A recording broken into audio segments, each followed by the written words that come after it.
Pace bene, masih di mea culpa para sahabat. Selamat Hari Raya Kenaikan. Hari ini saya mau berbicara tentang Isa Al-Masih. Masih saja ada orang yang memperbincangkan. Isa Al-Masih itu kan yang lahir di pohon kurma. Itu bukan Yesus Kristus.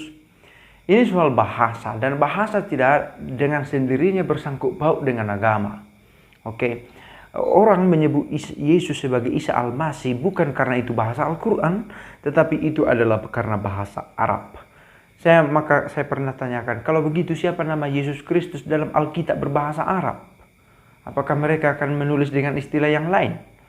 Nah, kemudian ada yang bingung. Kalau begitu, kalau ada yang tanya, Isa Al-Masih itu siapa? Katolik mengatakan, dialah putra Allah. Yang Muslim berkata, dia yang lahir di bawah pohon kurma, yang naik ke surga tanpa disalibkan. Well, terangkanlah menurut apa yang kamu imani. Kan begitu. Itu bukan hal yang sulit sebenarnya. Bukankah sebenarnya itu dikatakan di pohon kurma? Kamu imanikah itu? Nah, Oke, sebelum kita lebih jauh, para sahabat, jangan lupa video renungan terbaru di Menorsum. Link ada di deskripsi dan di komentar yang dipin. Oke, kita kembali ke topik ini, Isa Al-Masih yang lain.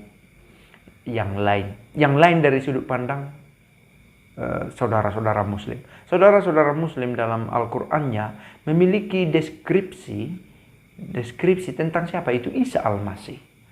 Nah, sehingga orang lebih mengenal Isa Al-Masih, mayoritas di Indonesia, karena 200 jutaan orang adalah Muslim. Berdasarkan data statistik, mereka mengenal Isa Al-Masih sebagai seorang nabi. Dan masih ada nabi lain yang lebih besar dari dia. Kan begitu. Nah, sekalipun saya pikir ada kontradiksi dalam kalender nasional kita, di hari ini dikatakan kenaikan Isa Al-Masih, bukan kenaikan Yesus Kristus. Kalau begitu mereka mengakui bahwa Isa Al-Masih naik. Well, itu tidak soal karena di Al-Quran juga. Tapi hari raya wafatnya Isa Al-Masih juga dipakai terminologi Isa Al-Masih. Nah, berarti apakah itu pengakuan bahwa Isa Al-Masih adalah meninggal juga? Yang kemudian bangkit. Kebangkitan Isa Al-Masih. Nah, akhirnya kita mau mengatakan, kalaupun yang dimaksud adalah Yesus Kristus adalah Isa Al-Masih, kita memperkenalkan Isa Al-Masih yang lain. Siapa yang lain? Yesus Kristus itu sendirilah Isa Al-Masih sesungguhnya. Ada orang mengatakan, well, Alkitab sudah dipalsukan. Alkitab jauh lebih awal muncul daripada Al-Quran. Maka ketika ada dua sumber yang berbicara tentang informasi yang tentang sosok yang sama, saya akan memilih informasi yang terdekat dengan orang itu. Yang terdekat. Karena kemungkinan salahnya lebih kecil. Yesus hidup di awal-awal tahun Masehi. Makanya disebut juga tahun Masehi karena dimulai dari tahun kelahirannya. Sekalipun tidak sama persis. Beda beberapa tahun. Tahun Mesiah, tahun Al-Masih. Dan kitab suci yang sudah di kanon ini muncul di bawah abad pertama. Sekalipun revisi perbaikan dibuat pada tahun-tahun kemudian. Sama seperti penutup Injil Markus yang katanya ditambah kemudian. Benarkah itu?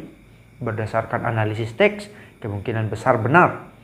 Tetapi itu tidak membatalkan otentisitasnya sebagai sumber informasi resmi. Karena gereja memiliki otoritas untuk mengatakan inilah sumber informasi resmi. Nah, dan di sana dikatakan Yesus yang kemudian dikenal orang dengan Isa Al-Masih dalam kultur yang berbeda, Yesus ini adalah yang sengsara, wafat, bangkit, dan naik ke surga. Nah, ada orang menjadi bingung. Kalau begitu, Isa Al-Masih ini yang mana? Yang lahir di bawah pohon kurma atau yang lahir di kandang dan berasal dari Roh Kudus dan kembali kepada Bapa dengan naik ke surga? Maka jelaskanlah sebagai orang Kristen. Katakan kepada orang, Isa Al-Masih adalah dia yang lahir dari Roh Kudus, dikandung dari perawan Maria, dilahirkan oleh perawan Maria, dan mengalami sengsara, wafat, dan bangkit. Dan kembali kepada Bapa. Sehingga tidak ada kebingungan. Sehingga salah satu benar dan yang lain salah.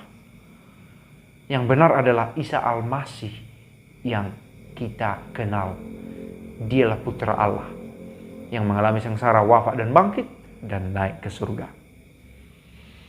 Pace bene.